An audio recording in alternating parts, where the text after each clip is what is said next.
Welcome everyone. Namaste. Today is session 10 of our Good Living Practices series that is led by Dr. Ram Rao. And my name is Radhika Sitaraman and I'm the moderator for this program. Today I have the honor to welcome Mr. Chander Basho. He has been an eager participant of the GLP sessions as well as other programs that NBHC has coordinated. And he has agreed to share his life experiences on an important subject that will be discussed today. So we will hear from Mr. Chander Basho about his journey dealing with elevated blood sugar. A number of us in this day and age have been diagnosed with either pre-diabetes or diabetes or struggling to keep that disease at bay. And so, Ram had the vision to actually, talk to Chander about it. And he has actually advised Chander, and Chander has followed those advices. And he will talk about it in our today's session. And so I think all of us will benefit from it. All of us will benefit from it. And so today what we are going to do in this session is Chander will be providing his experiences and describe a subset of the good living practices that helped him in the management of elevated blood sugar. This one-on-one discussion will focus on consequences of having an elevated blood sugar, the journey to managing blood sugar, elements of GLP that help to reverse and manage the blood sugar levels. So this is what we are going to be talking today. And before I start, I wanted to thank Dr. Ram Rao for facilitating these sessions. All these discussions are based on his book, his best-selling book, which is Good Living Practices. And this is, we wanted to make this a lively session, so that interactive session, so that, we have the opportunity to talk to Dr. Rao and get his perspective and ask any questions that we might have. So the format will be, I will be introducing Dr. Rao and Mr. Chander Basho. And then at the, once the discussion is done, we have a set of questions that we will be talking about. And if you have any questions at the end of that panel discussion, you will be able to either use the chat to, write down your questions, or you can unmute yourself and ask those questions. But for the remainder of the session, we ask you that you unmute yourselves so that we can have listen to both Ram and Chander in that discussion. So without much further ado, Ram, the stage is yours, and Chanders. Thank you, Radhika. Good morning to everybody on the Pacific time zone, and good afternoon to all the others in other time zones. So as Radhika mentioned, good living practices are tools that keep the body, mind, and emotions functioning as one unit in order to achieve optimal health. Now, in the last 9 sessions, we saw the various tools or tips by which we can keep the body, mind, and emotions functioning as one unit in order to achieve optimal health and immunity. So for those of us who are new to these sessions, let me recapitulate what we discussed thus far, okay, and then we'll talk about today's topic. So let me go ahead and share the slides here.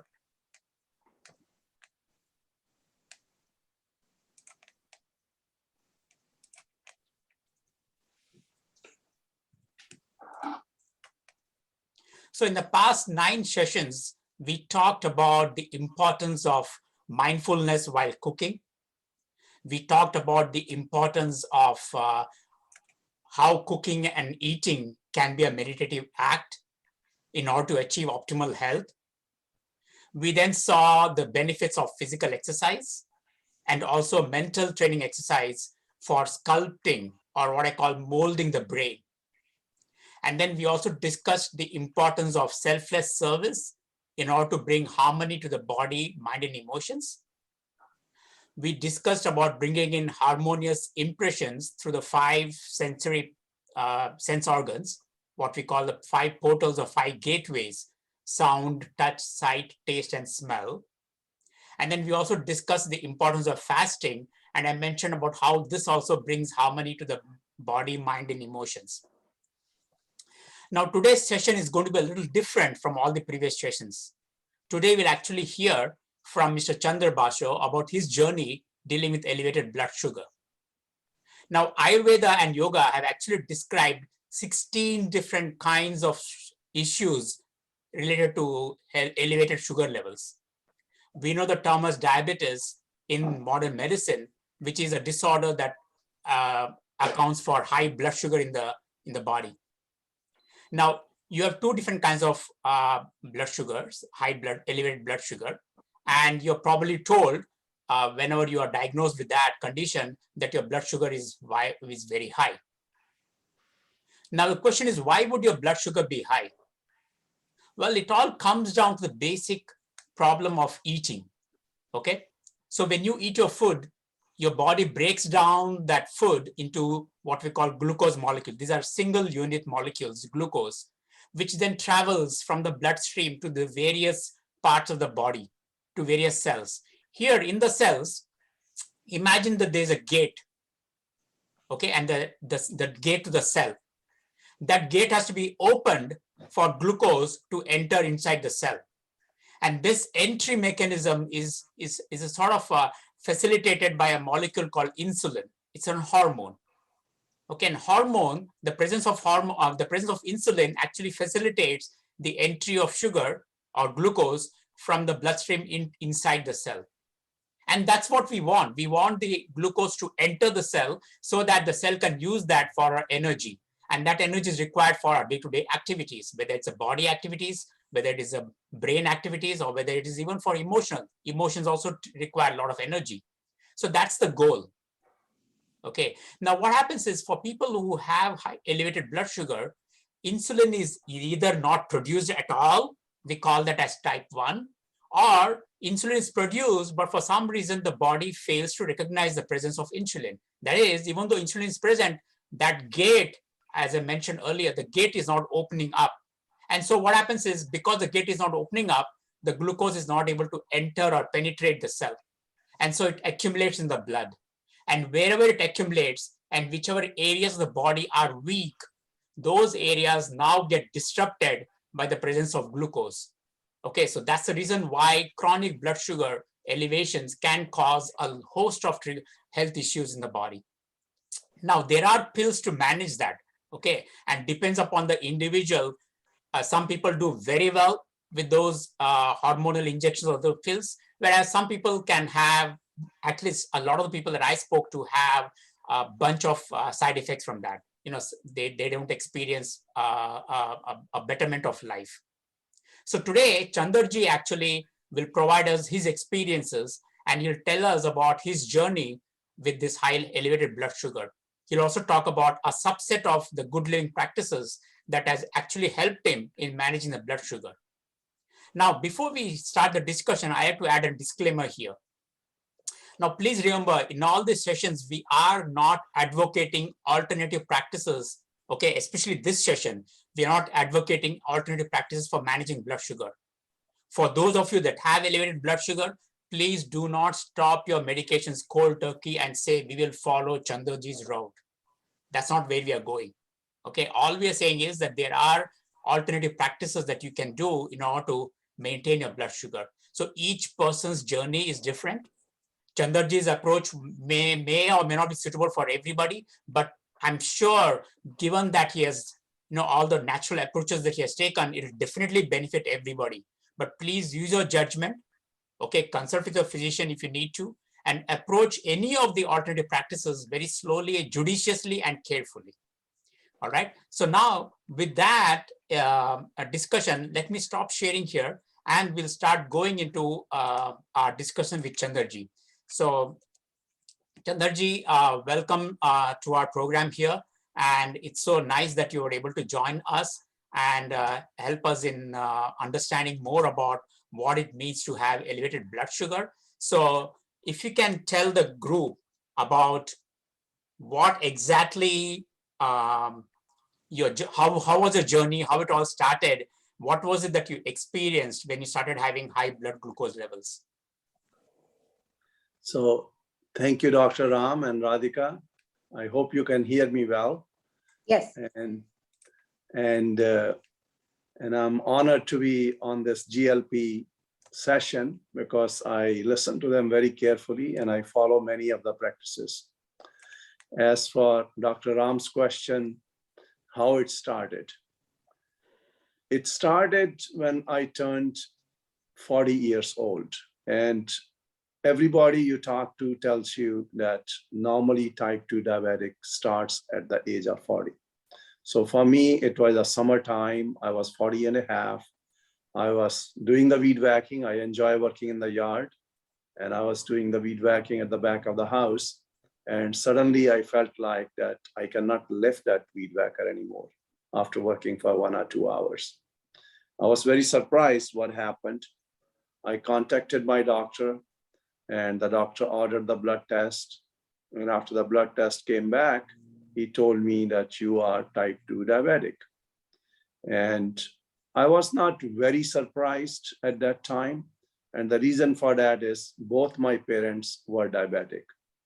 And I have many doctors in the family, and I've been told that if both your parents are diabetic, the chances of you developing diabetes are more than 50%. So that's how.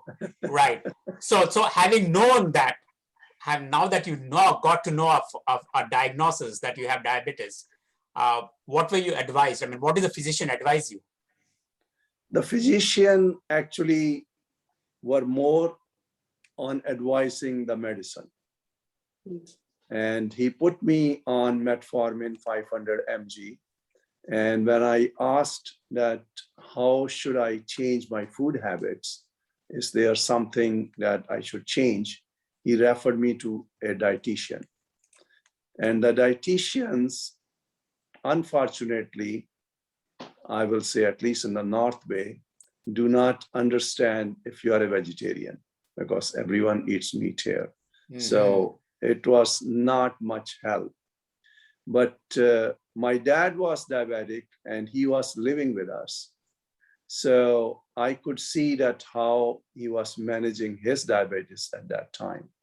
And with good cooking, my wife was providing, karelas and cucumbers and all that good stuff was going on. So I said, okay, maybe I can start following more of that and get away from parathis and puris and halwas, the habits we bring from India with us. So I started changing my diet to a certain extent to accommodate that. So for the audience in general, what Chanderji just mentioned is a very important point. It's about how you can, you have to be aware of what you're eating and then, avoid those foods that can actually trigger the elevated blood sugar and then use those food program that will actually maintain or bring down the sugar levels. So that's extremely important. And I think Chanderji can tell us later about what those foods are. Radhika, you have a question for Chanderji? Yes.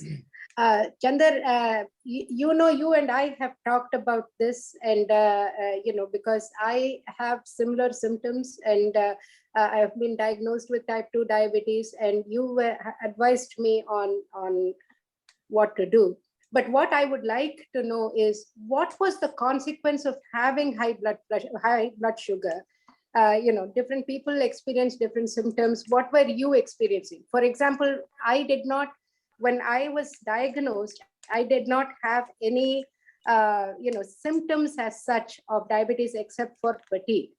There was, that was there.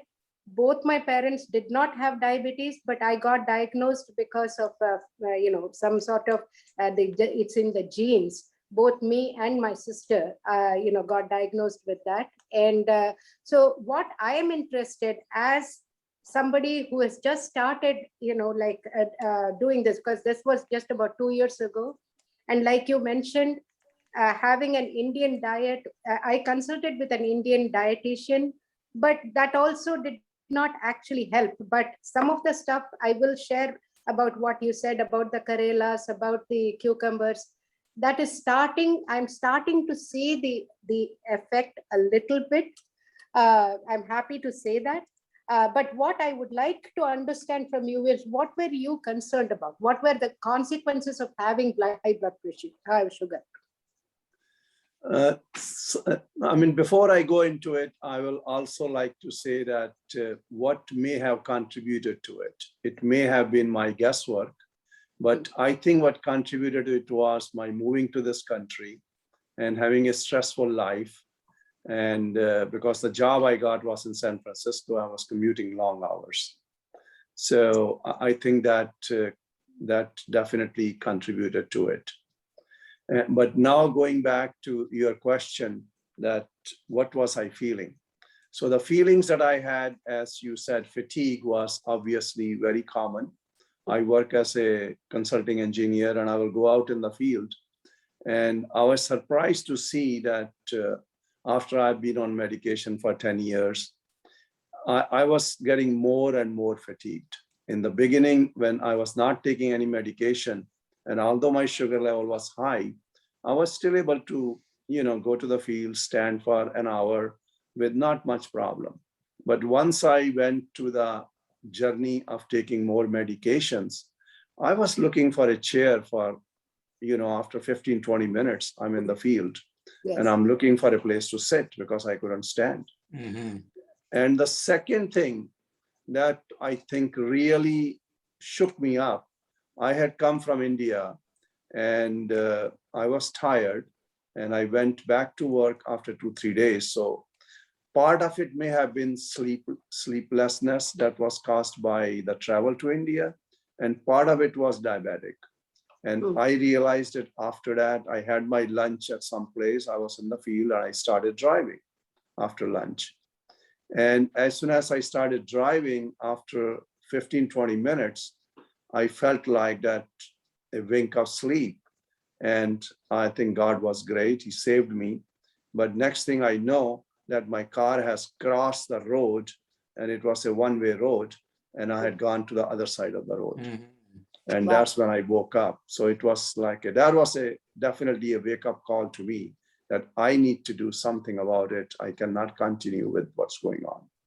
Wow. So if people are listening, there are so many take-home messages here from Chanderji's description. Number one, he talked about stress. And stress is something which we are seeing time and again. It's just not us here in this country, but in India as well. Actually, now in all the parts of the world, stress is the number one confounding factor for all kinds of diseases, whether it's inflammatory diseases, whether it is even the one that we are working closely, or Alzheimer's, memory loss. We now know that stress is a big player in this one.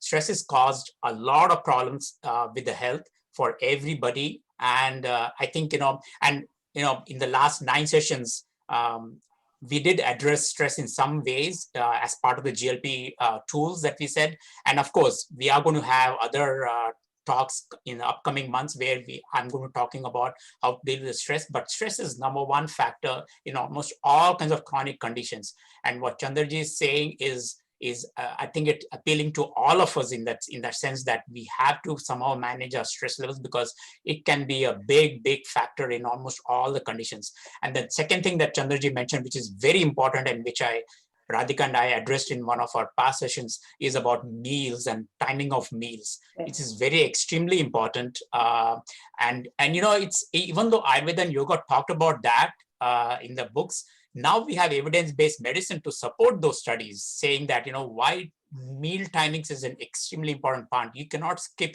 especially your lunch meal has to be, right at the time when the sun is at its peak. And that's what I keep telling everybody. So which is like 12 midday, somewhere between 12 and 1. And that's the time when, the digestion is optimal. And that's the time when the brain and the gut are talking to each other, saying that we need the food now. So Chanderji has mentioned a very important point. Meal timing is extremely important.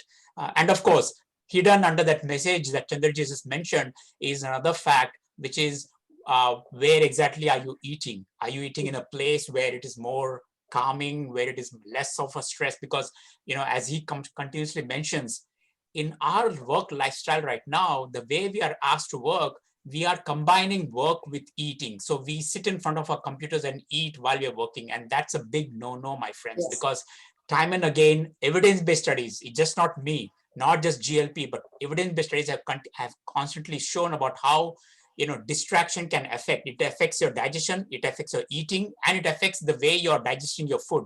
And all this can have, if not on the blood glucose levels, it can have effect on other areas as well. So you'll be very mindful of how, where, when you eat your food. So Chandarji, when you started looking around for alternative practices to manage your blood sugar, what was your main intention? What was your goal when you started doing that?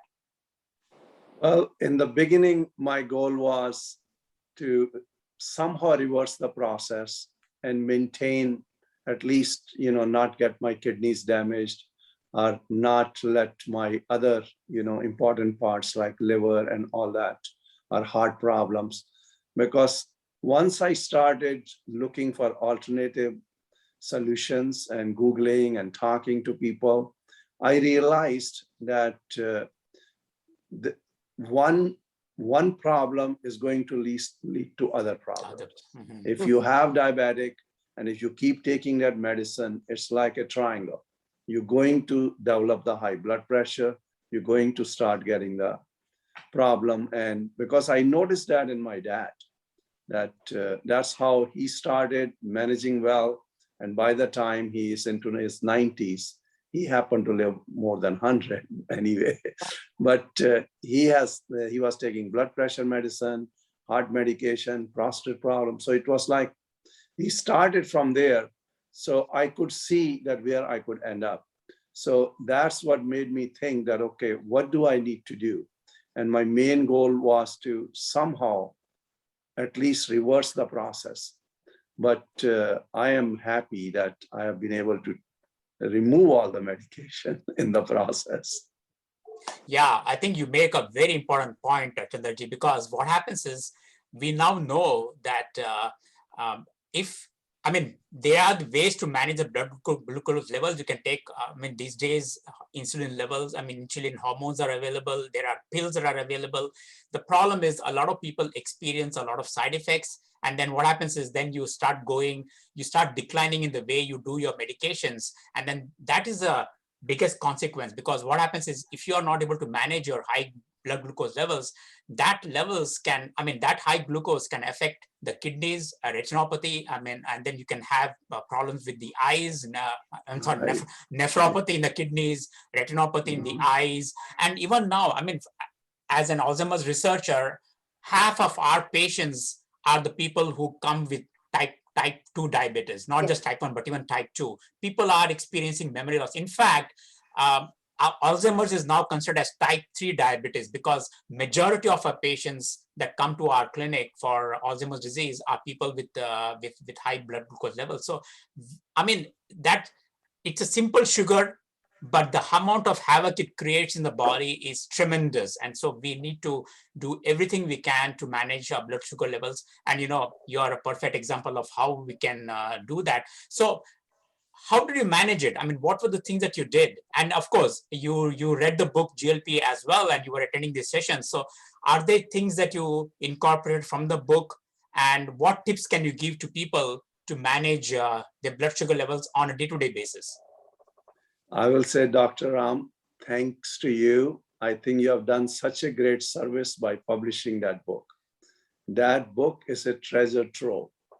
And now, I read it once, and I think now anytime I have an issue, I go back and read it again, and I find something else that I can focus on.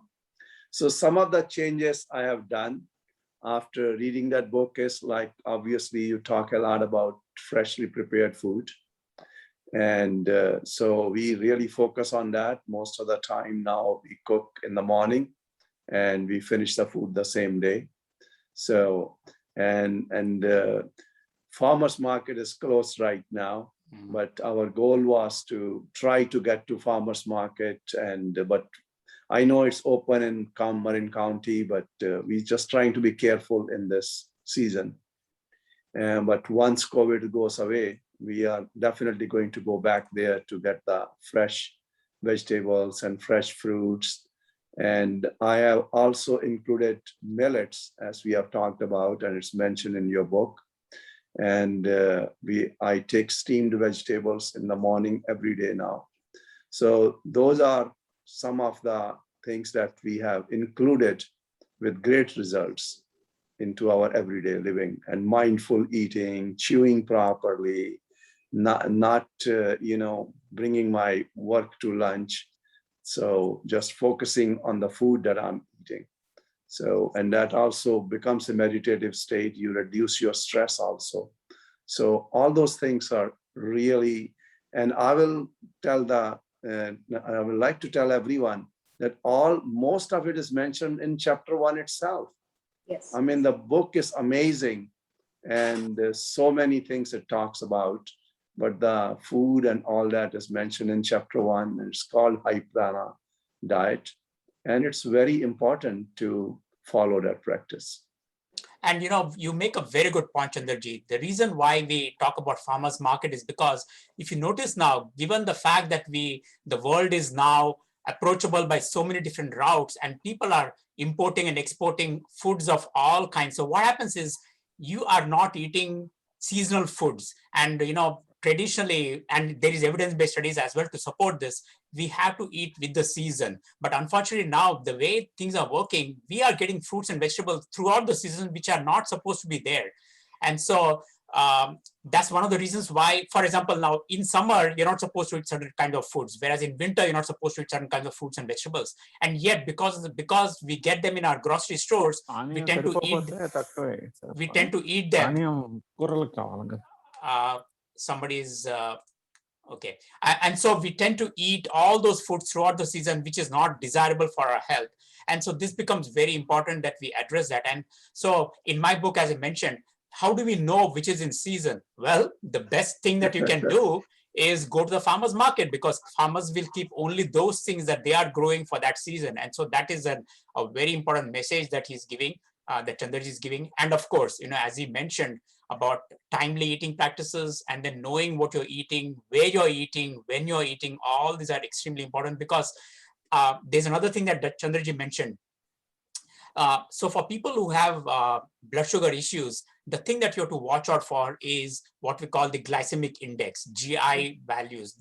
So you don't want your insulin levels to spike rapidly and come down rapidly, because each time it spikes up and down, that is what is causing the blood cells to become the cells to become insensitive to the insulin levels. You should never see those spikes. Instead, you should see a gradual increase, and then a gradual plateau, and a gradual decrease. And people who have diabetes will tell you that that is what they're trying to achieve. They're trying to achieve a slow spurt, and then a steady state, and then a slow decline. But the way we are eating our food, and then the snacking intermittently, we snack like crazy. All those things can affect the GI index. And that's where, you enter a stage where insulin now becomes insensitive, and the body becomes insensitive. So that's a very important message that Chanderji is trying to give us. Radhika, you have another question for Chanderji? Yes, Chander, one of the things that I am experiencing, and I will, one of the things that I have noticed is just like stages of grief. When I was diagnosed with pre-diabetes and then finally diabetes, it was like anger. Why me? Why should I get it? I'm doing everything that I know. But and I have always been concerned with good diet and having my protein and this thing. Yes, I have a craving for white rice, but that's anybody has that. And it was just that the state. How did you have that kind of maybe I should have done something different in my 30s to avoid this, so did you have that kind of a feeling? How did you overcome it? And how did you now I'm managing it well in my head, but it took me 2 years to get there. It's like I've accepted it, and now it's the time for me to manage it. And you helped me with that. after our discussion and everything, and Ram's book has helped me with that. But what would you say helped you in coming to that level of acceptance and finding the way to move forward? I was diagnosed at 40 years of age. And once I started looking for it, I was close to 65 or 64. So it was a long time. But what propelled me in this direction was the trajectory that I saw with my father. I saw that where he started from and where he reached, in spite of getting good food, good diet, but still the knowledge, the complete knowledge was not there. So that's where I started looking for it. And then when you tell your mind that you can reverse it, you have to continuously tell your mind, it is possible to do it. Mind is a great healer, as the food is a great healer. I mean, I have heard people say that most of the Hindu families have the whole medicine cabinet in their house. I mean, you look at the jeera, you look at your jawan, you look at your sauf, you look at all those things, they are all medicines. So treat your food as medicine and control your brain. And control is very easy. The way I control it is, if say I'm at a party and they are serving, gulab jamun and rasgullas and barfis, which I love, right? But I may take one of that, and the second one I will say, if I take that, I have to walk a mile. Do I have the strength to walk that much right now? And I was explaining to Ramji something that I went to Olima, and I had a very good bar there, a food bar. And I actually use a continuous glucose monitoring when I know I'm going to meet family, I'm going to be away for 5-6 days. I'm wearing it right now also. And I try to do it once in 2 months. The advantage of that is now I know that what food I ate and how it reacts. If I see my sugar level going up, it's time for me to start moving. So I should not be just sitting and doing whatever I'm doing. I see my sugar level is up, just walk it off. You can walk for 10 minutes and you will be amazed with that 10-minute exercise, how much your sugar level will go down. So I think those are the factors that make me work harder, and I like it that way. And once I think it's all in your mind. I enjoy now the steamed vegetables, I think, more than eating a puri, because my mind is saying, this is good for you, this is good for your body, and you have more energy, you feel more alive now. So to me, that is way more important than just having the medicine and going on with your life. Because going on with medicine is just a one-way street. So if you want to reverse it, you have to find a way. And I'm not saying stop your medicines, but if you utilize it with like continuous glucose monitoring that I'm saying. So what I started doing was I will reduce my medicine and see, okay, now what is my sugar level? So I went very gradually. It took me 5 years to get rid of this problem. So don't go cold turkey, as Dr. Ram just said, and everybody is different. Every person is different. Some things will work for your body, may not work for somebody else. But be willing to experiment with knowledge that if you put the monitor on, you know what your sugar level is. Now you can make changes and you can adjust, make the adjustments. Yes. And like, the thing that you were talking about is you went also dairy free and fat free, and you brought that. For me personally, after our discussion about it, I am not able to do that. But what I'm happy to report is that, and that's where the thing comes for a personal choice and everything, is that, I've reading Ram's book, and it's not just by Ram's book, it is also simple common sense. And about, what you do for your body, yours is different. And so going without milk or yogurt, which I have been used to for the last so many years, since birth, I don't want to give that up. But I can definitely limit it. Amount I was eating, I used to drink 4 cups of tea with sugar and with milk. Now it's reduced to 1, maybe 2. So it's, you can make that. Those are the kind of life changes and everything that like I followed your advice and Ram's advice on that. But other than, I know we are, we follow Ram's book, but as far as the allopathic medication is concerned, other than the metformin, which my doctor has also prescribed for me, what other lifestyle changes did he say, and which is different from, like what you have adopted? Right. So the lifestyle changes when it came to, I was taking actually, as far as the medicines, I was getting so bad. I started with 1 metformin. Then I was on 2 metformins, 500 mg. Then he asked me to add glipizide to it after 15, 20 years. And then I started even taking Madhunashni. So I was going all over, trying everything possible. I went even to an Ayurvedic doctor, tried him for 1 year roughly, ate and had whatever he gave me to eat and drink. But none of those things helped a lot. I mean, the Ayurvedic doctor helped in a way that I learned what to eat. Like he suggested moong ki dal. If you know, he said moong ki dal, sabad moong ki dal khao. That's very good for you. Chana is very good for you. Avoid oily products. Tel ka prayog kam kar do.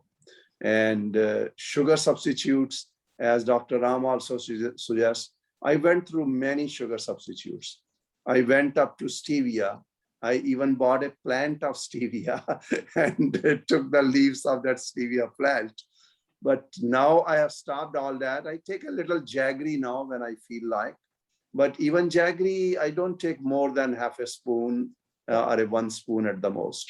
Yeah. It does have iron, so jaggery is actually not that bad.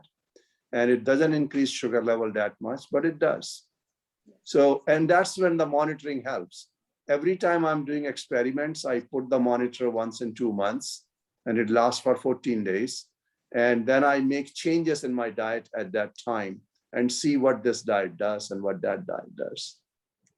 That's an amazing journey that both Radhika, you and Chanderji are talking about. And it's an eye-opener for all the people. I mean, not just me, but even the audience that is listening to you, because there's so many messages that is implicit in your journey here. I mean, just as Radhika and Chanderji mentioned, my friends, motivation is a key. Mindful control. See, that's something which, often we stagger behind. We always say that, we delineate our body from our mind, but that's not the way. I mean, GLP is all about mind, body as one unit. And so you have to listen to your mind.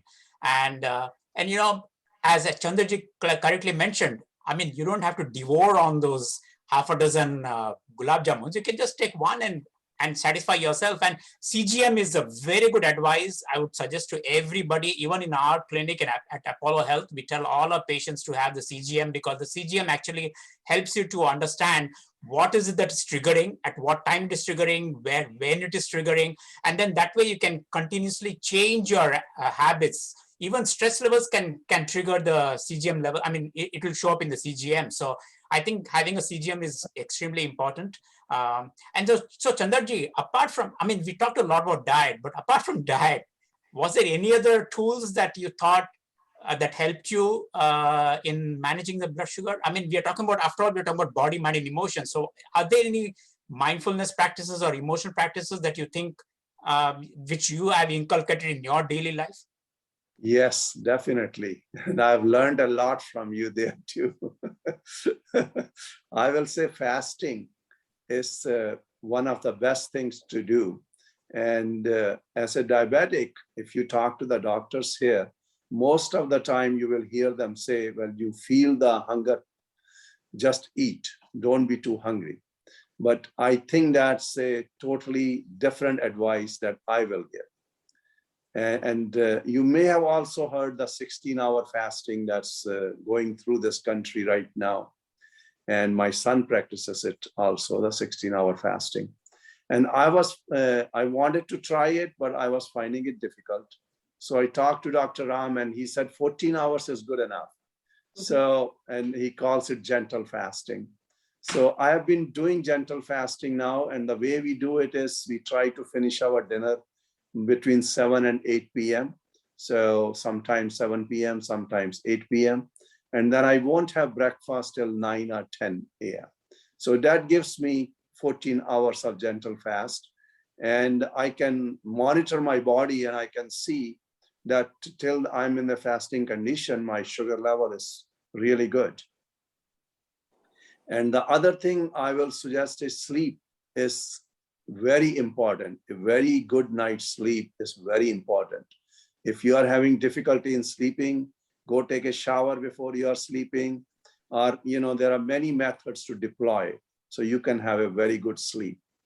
And if you are still working, as I am working, standing and sitting is another very good thing to do. So I will say alternate between standing and sitting. If you are in many times I'm on a conference call and I am actually walking at that time in my house or outside, I don't sit and take the call. I'm walking at that time. If I'm going to a doctor's office, I don't try, or to Costco, I don't try to find a place close to the store anymore. I park far away so I can walk and take the stairs. So a lot of those things I have inculcated. Also tongue cleaning, oil pulling.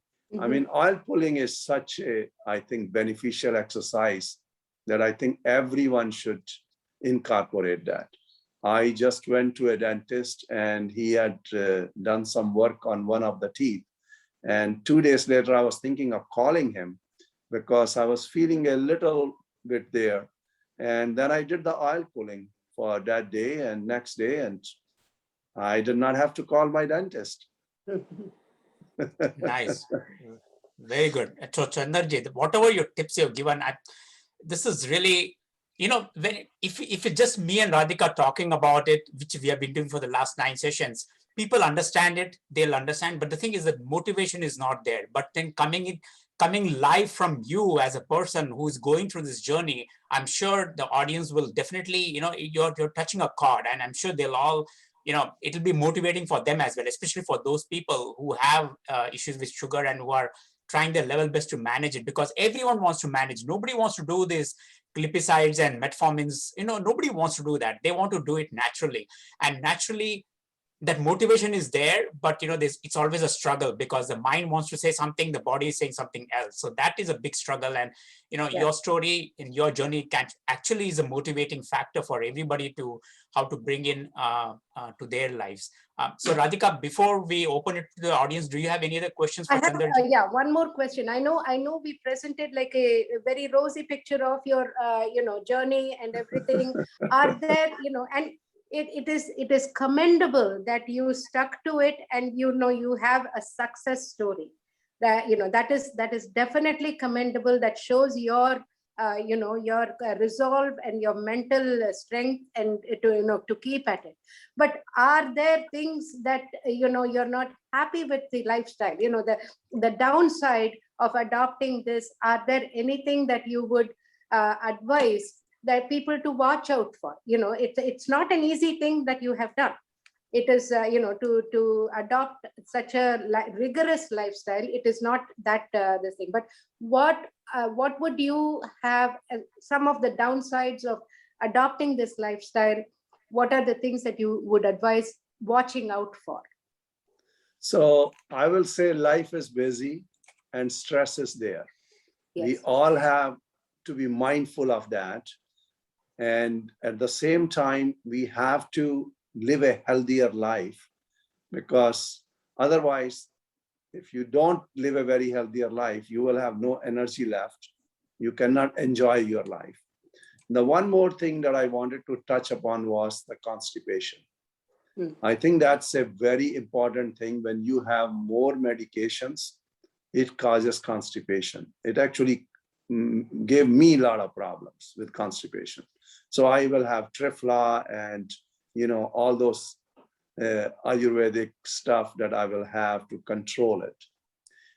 After changing to this diet, now I have to, only thing I have to sometimes worry about is that if I'm in the field, I don't have to go to the bathroom, because the body becomes so good that you can easily relieve yourself.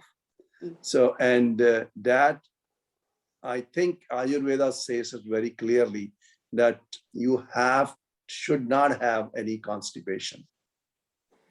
If you have constipation, then you will have many, many problems. And the other thing I wanted to say was medicines are a one-way street. We have to understand that medicines are just managing your disease. If they were helping you really, then you should not be going from 1 tablet to 2 to 3 to 4. You should actually be going the other way around. So, and I will say, start your journey to health as soon as possible. As soon as you come to know that you have this problem, start looking for alternative ways. Don't wait.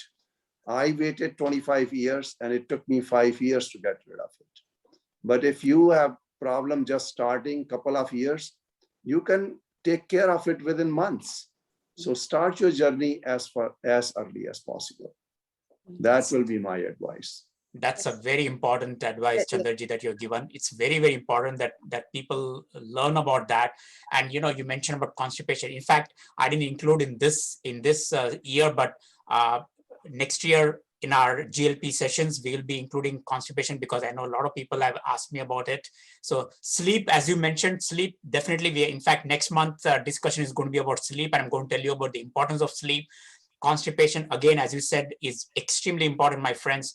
In this country, I mean, in modern medicine doesn't address constipation so much seriously, but in Ayurveda and yoga, we talk about constipation as one of the most health issues that you have to really be careful about, because it can create a lot of problems for health. And that's where the connections come. When I talk about body, mind, and emotions, constipation actually is one situation which affects not just the body, but affects the brain, the mind as well, and it affects the emotions as well. So even though it is very subtle, it affects the emotions as well. And so what Chanderji said is extremely important, my friends. You have to, if you have constipation issues, please, you have to address it in some form or the other. That's so wonderful. What I'm hearing from you and Ram, what you have said is that we do not have to deny ourselves everything. We just have to be mindful of what we put into our body. We have to be mindful, just to sum up whatever Chander has shared, is mindful of what we put into our body. Mindful of the stress, manage the stress level. There is going to be stress, it's a given. So manage the stress level and your exercise. So that's the lifestyle change that we would have to bring. So you do not deny yourself the gulab jamun, neither do I deny myself the white rice. But it is something that, but the amount we put inside our body is what, we do not overindulge in that. You do not, pig out on it. And but you have that, you enjoy it, but at the same time you're mindful of that, and you are aware. You're taking the decision aware of what the consequences would be, as far as your blood sugar, and that makes you take a step back and make a good decision for yourself. So that is what I am getting out of it. I really appreciate you're doing that. Ram, is there anything else that you would like to ask? Chander, just one last question before. There are already some questions from the audience. So before we go to the audience, one last question for you, Chanderji. What about emotions? Did you have any fear, worry, anxiety, anger, judgment, rage, any of these emotions? Do you think you were able to, did you have it before, or do you have it and then were you able to manage that, and did that affect your sugar levels as well? Because that's what we say in Ayurveda and yoga, that emotions play a very important role, extremely important role in all some of these health issues. Yes, the emotions do play a great role, but I think I'm very fortunate to have a very loving wife and a very loving family. and that can help a lot. Beautiful. If I have any issues, I can talk to my brother, I can talk to my even children, and even with my wife. And emotional support, what you can get from your own family, I think is way more important than getting it from a doctor. Very good. So, Yes. That support system should be there. And I'm glad you brought that up. So, both at Apollo Health where I work, as well as modern-based evidence-based studies clearly show that family support and social support is one of the integral aspects of overall health and wellness. And I mentioned that in my book as well. So, make sure that you have that social support structure, you have that emotional support structure as well, to manage. All right, Chandraji and Radhika, we are opening this up to questions. There is one question, and I think I'll answer that first, and then Chandraji can answer later. So the question is about how to manage diabetes, both in terms of modern medicine as well as Ayurveda. Do you know if there's can you mismatch, or can you match the medications, and does it have any effect? So generally, when people come to me for Ayurvedic advice, what I tell them is, first of all, I have to make sure that the things that I'm giving them doesn't interact with their medication. So there are some inert Ayurvedic herbs that don't have any effect at all with the modern medicines, with the pills that you take. But there are some for which there may be interactions. The thing is that nobody has done those deep studies to see what those interactions are and whether it is beneficial or whether it is actually having a lot of effect. So my suggestion is always play it safe. Keep a 3 to 4 hour window between the time you do your modern medicine and if you do your Ayurvedic herbs. Like for example, now Chandar may tell us. So Chandarji, what right now, I know you stopped the diabetic medications, the Ayurvedic diabetic medication, the Madhunesha, but Madhumrashi. But then, if you're doing Triphala, when do you do that, and does it interfere with your medications? Actually, Triphala was just to manage the constipation. And anytime I had constipation, I will take Triphala in the morning with little warm water, and that will help me. So other than that, no, I'm not taking Triphala now. And anytime I took Madhunashni, I will, I think most of us are aware of it, that anytime you take Ayurvedic medicine, they talk about take it on empty stomach. So I will take Madhunashni first in the morning, and then I will take my metformin with my breakfast. And that will give me a 1 hour of break. So I normally keep them separate by at least 1 hour. Great. That's how. Yeah. So Madhunashni, actually, one of the main components is a herb called Kutki, which is a bitter herb. And in Ayurveda, we always say bitters actually help in reversing the condition. So for people out there, I mean, some of those things you may not get in this country, but remember one thing, and Chandraji and Radhika both alluded to this in their discussions. Bitter herbs can also come from other things that you can do on a daily regular practice, not as a medicine, but as part of your diet. For example, now methi or fenugreek is a very good bitter herb. You can make dal from that, and then you can eat it as dal. You can make soups, dal or soups from fenugreek leaves, or you can even soak fenugreek seeds. Okay, that's a very good bitter herb that you can use.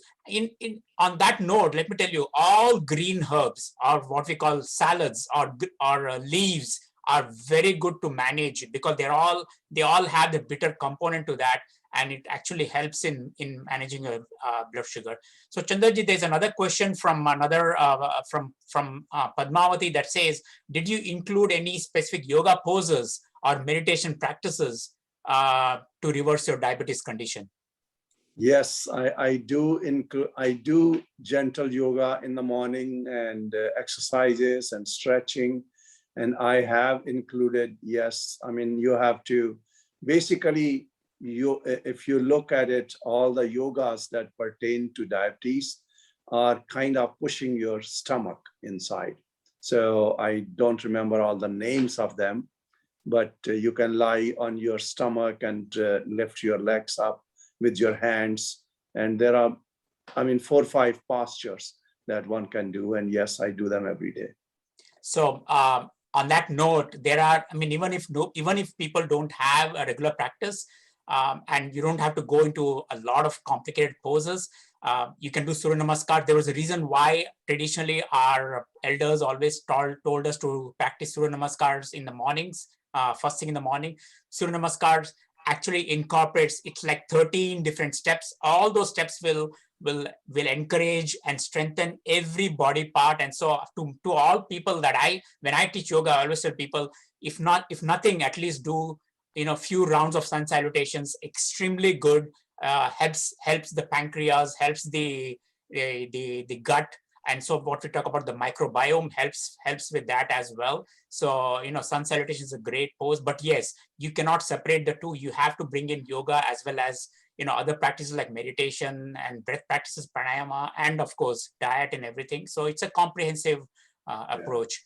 Right. Chandarji and Radhika, there's one more question that maybe both of you can address. This is a question that talks about A1C levels, which is normally used for understanding a person's blood sugar level. It's basically hemoglobin levels that are glycosylated. So the question is, how close is that? What range is that to understand whether you're pre or post diabetic, and how do you bring that levels down?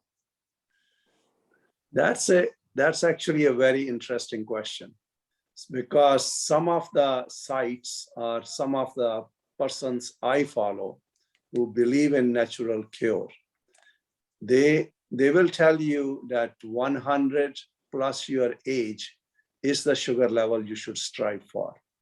That means if you are 60 years of age, 160 is okay. But again, that there's a disclaimer here, just like Dr. Ram said, it's all depends on your comfort level. The doctors will tell you that you should have 120 or lower when you get up in the morning. Yes. And I can tell you that I have never had less than 120 with all the medications that I took. I've always been at 130, 140, and I have had no complications. That is my experience. And so I do not aim to bring it there.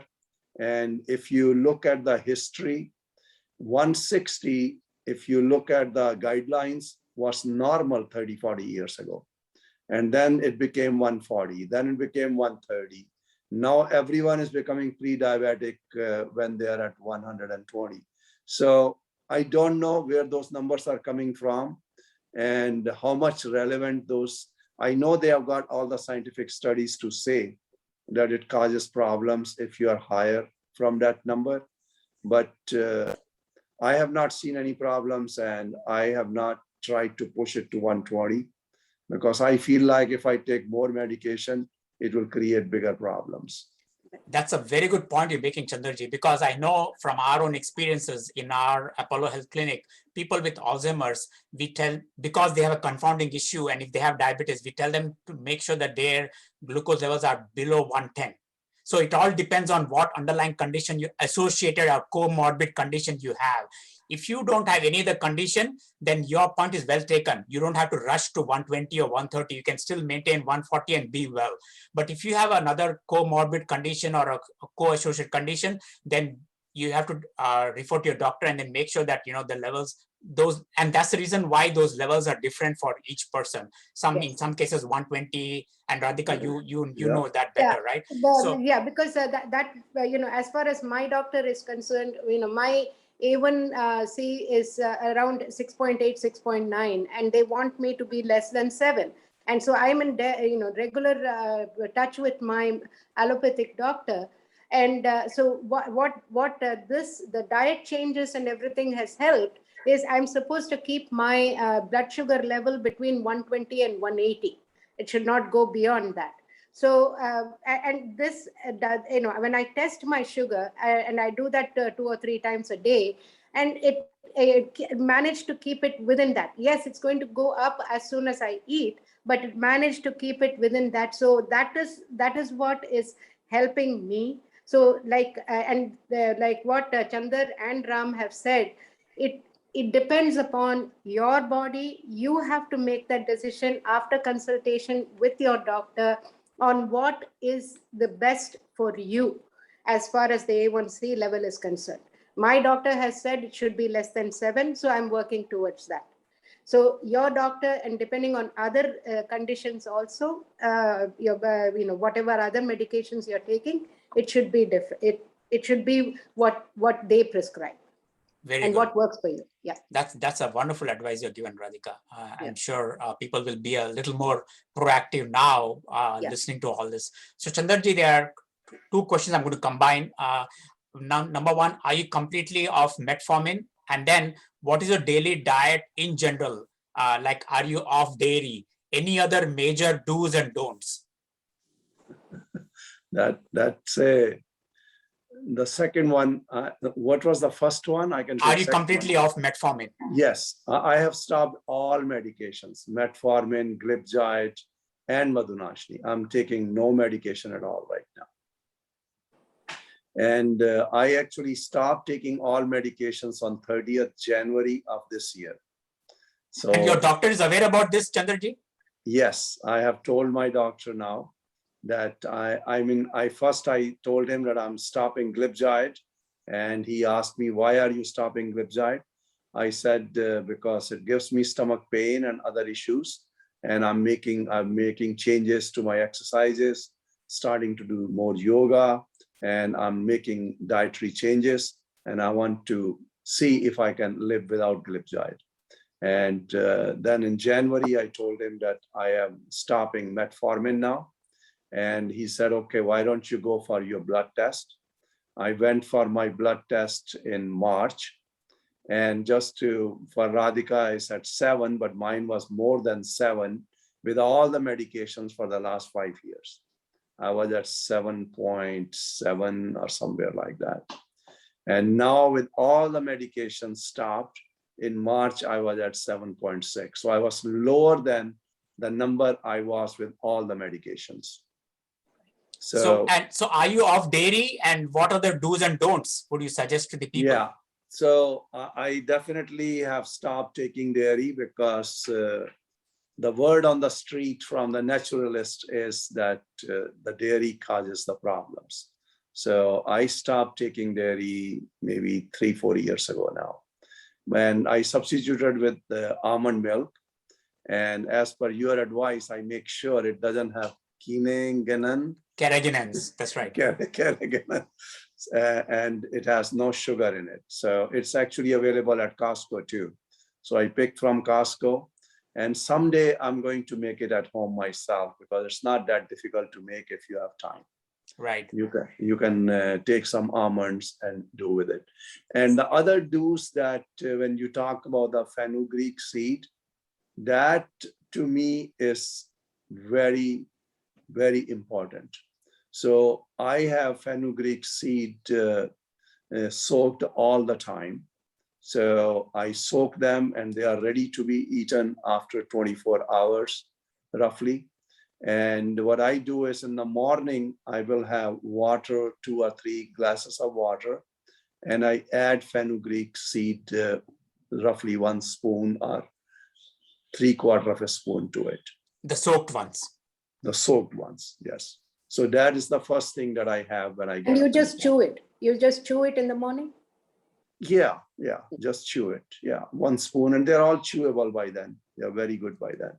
And after dinner also, then I have 1 spoon or 3/4 of a spoon of fenugreek seed. Right. So, and the other practice that after discussing with Dr. Ram, I have done is, we had Karela all our life because my dad was diabetic. So my wife used to cook for him and I will have it. But what discussing with Dr. Ram, I found out that the way to have Karela is very easy, actually. You take 1 Karela and you peel it off, and then you put it in water. So in the morning, my wife puts it for boil. And once the water boils, we shut it off. And then I have that water before lunch. And then I have half of that water before dinner. And I also finish the Karela with the dinner also. So that's the second major change I have done. The third is the steamed vegetables. Yes. As per Dr. Ram again. So I was taking the vegetables before, but I was not steaming them. So now I'm steaming them and having them. So steam is basically what I do is very simple. I put it in pressure cooker, a lot of vegetables that I want to eat. And then I start it in a cooker. And as soon as the first whistle starts or even ready to start, I switch it off. So you don't want to boil or anything. Right, right. As soon as it's a steaming. That's the second practice. And the third is the millets, which I think has helped a lot. And I don't take flour in any form. So we experimented with the millet flours for, I will say, 6 months, ragi flour and jowar flour and all that. We went from atta to multigrain atta, from multigrain atta to trying jowar atta separately and ragi atta separately. And now we have gone into whole millet. And what Dr. Ram just said, that if you want to stop the spikes, the millets is the best way to go. My sugar level before used to go from when I started eating breakfast, I will have a lot of fruits because fruits are good if they finish your constipation problem. But my sugar level will jump up to 350. Right. So it will spike from 150 to 350. And I kept thinking, what should I do? But now I have started steamed vegetables. And after steamed vegetables, I take some fruit still, but now it's a portion control. The other thing is to learn is to portion control. That means you're not taking too much. So I take steamed vegetables and then I take the fruits. So steamed vegetables are double the volume of the fruits now. And what has that done is now my spikes are only at 230, 240. So I'm no longer at 350. I start from 150. I'm at 230, 240. And within 2 hours, I'm down to 140 again. And then I take my Karela water and then the millets. And the millets you can have with the dal, you can have with sabji, whatever you want to enjoy with. And and I have that. And then for tea, I have substituted with herbal teas now. In the beginning, I didn't like herbal teas, but now I've got 4 or 5 kinds of herbal teas. So I have one herbal tea one day, like ashwagandha, and another day could be tulsi, another day could be something else. And I have actually noticed that all those stuff that's coming from India, tulsi and that, I somehow feel like as if they are a little old. They don't seem that fresh. Right. So I have actually started taking either the yogi tea or the tea available at Trader Joe made in America. Right. They seem to be a lot more fresher. And if you don't even want to do that, you want to go one more step further, you can just have some jawan ka pani and put that in milk, put that in almond milk. I do that some days too. Yeah. And then the dinner time, again, have some salad. So the basic idea is to have some vegetables, then the lunch, and then again the vegetables, and then the dinner.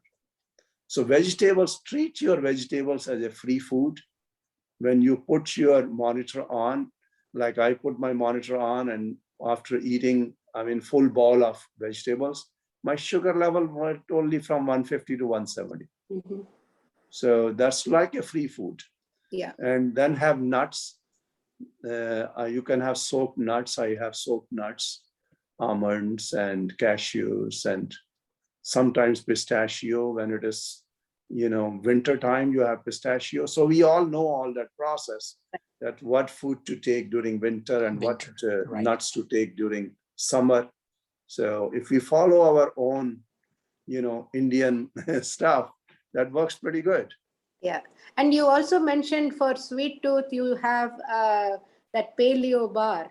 Sometimes you feel like having, and so do I feel like having, and the paleo bar has, it's the best thing. Paleo bar has nuts and all that, and it is made with honey. So I have seen anything that has, so if you are in a market and you trying to buy something, just make sure it doesn't have sugar. Right. If it has coconut sugar, if it has honey, if it has jaggery, you are okay. It's not going to be that bad. But anytime you have sweeteners and all that, I stay away from them now. So paleo bar, yes, I have it. That's one thing I really enjoy after lunch. That's great, Chanderji. Disclaimer, one disclaimer, Chander has been successful. One thing is that, it has been a process. It's not something that happened overnight. He has stuck to it and it has worked for him. So you have to find, and I am doing the same with my thing is, I'm trying to find that sweet spot, that balance of what would work for me. So I cannot be as rigorous as him. And, I have had this conversation with him and taken, some of the things that he has said has worked for me. Some of the things, my mental state, I'm not able to, the avoid dairy, like I said, or avoid, some of the sweets. It's tempting. And but I'm trying to find that sweet spot. So it's a work in progress. It does not happen overnight. So that is a disclaimer. We would like to think your body, what works for you, it is not a magic pill. So it's not a magic potion that you take and it happens. So please be aware of that. Wonderful. That's a great message you're given, Radhika. And Chanderji, of course, we really appreciate you sharing your experience and putting it all there for others to follow. You are definitely a role model. You're a motivator, and most of us will definitely follow your guidelines and we'll do our best. And as Radhika mentioned, we all of us realize our own advantages, disadvantages, our own do's and don'ts, and we'll follow that. But of course, we'll keep you as a pedestal and we'll follow that, and we'll keep there. And Chanderji, there's a message for you saying that congratulations on your successful, inspiring journey, and good wishes to you and your family. So yes, definitely your motivation and openness is really laudable, and we appreciate you coming here and joining us. And everybody else, I hope you enjoyed this session, and I hope you got all the things that you wanted from Chanderji's message. And of course, please remember, this couldn't have been done had it not been the support of NBHC. And so, we thank Radhika and NBHC for allowing us to come on this platform and explaining to you all about our journeys. And, we'll connect again next month, September 5 at 11 a.m., where we can talk about sleep. And the title is Sleep as a Pillar of Life. And anything else, last message from Radhika and from Chander to the audience? Chander, thank you so much. You are definitely an inspiration, and your support of NBHC is invaluable. You have supported us in the past, and to the audience, we cannot. NBHC is just the platform, but it is because of Ram and Padma that we are able to offer these kind of things. It is something that I feel strongly about. And NBHC is a non-profit that, we have this three-pronged approach of, having a temple built. We want to encourage the performing arts, and we want to encourage volunteerism, and we want to share that education and everything. That's our focus. And so whatever you think is important, please feel free to share with us. Please go to our, we are a non-profit. We depend on donations.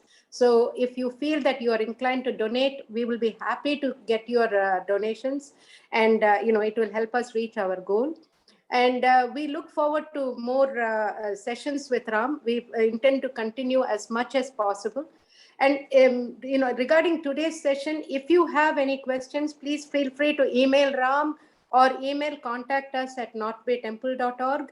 And we will be sure to address those questions. If something did not get addressed today, or you think about it, do not worry. Just send us the questions, and we will, discuss that in a future session. So without further ado, thank you, Ram. Thank you, Chander. And thank you, everyone who attended today. Please pass on the message. We will see you next month. Yeah. Until then, be safe and be well, everybody. Thank you, Chanderji. Thank you, Radhika. I just want to say, anybody, you have any questions, you need any help, I'm here. Yes. So, and the same way everyone has been here for me. I mean, Dr. Ram has been here for me. I have friends in Singapore who have helped me. I have friends in India. I follow Dr. Biswarup Rao. So I've gone through many, many sources. India has a rich tradition of helping each other. And So I will be glad to help anyone for any questions you may have.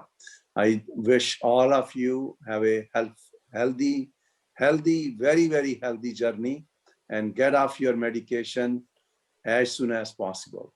Yes. Thank you And so much. also, for those who have missed the session, if you want anybody else you think, oh, say they will benefit from it, all these sessions are available thanks to our tech whiz Sid Kaur. He has put it up in YouTube.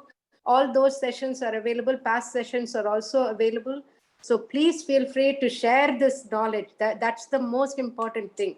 We want Ram's message about good living practices and making your your journey in life very, very fruitful. So thank you so much. Thank you, everybody. Thank you. Thank you, Dr. Ram. Thank you, everyone.